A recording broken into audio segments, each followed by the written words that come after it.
Good morning. This is Pastor Brandon M. Spriggs from the Zion Hill Agape Baptist Church in Capitol Heights, Maryland. This is your morning message in 5 minutes. Today, we are talking from the subject, I See It Now. The story told that one day, six blind men decided to go to the zoo and they hired a guide to tell them all about the exotic animals that they couldn't see.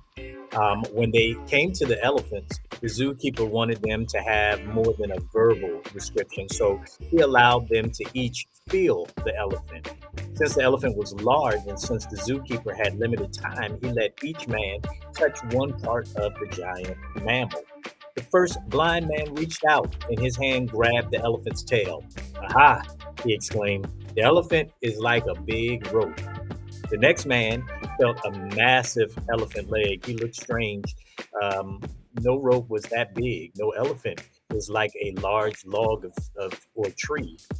So he was sure of this. The third blind man walked forward and ran straight into the elephant's side, whereupon he pronounced that the elephant is a really big wall. Next, another blind man reached out and looked and took a hold of one of the elephant's ears. Must have tickled because the elephant wiggled its large ears and causing the fourth man to exclaim, "Oh, see this elephant? The elephant is like a big fan." The fifth blind man decided that the first four were all slightly daft and they couldn't be describing the same creature. So he carefully walked up and put out his hand, and the elephant raised his trunk to the man who felt it and grinned in wonder. My friends, it is obvious the elephant is like a huge snake. The final man was totally confused. He walked forward and reached out, hoping to find the truth, and encountered a tusk. He paused and brightened. I understand the true nature of the elephant is this: he is a sword. The zookeeper and guide smiled at one another, knowing that none had seen the big picture. This was the problem which confronted the writer of the Psalms of Psalm 73. He was looking at his situation from the wrong vantage point.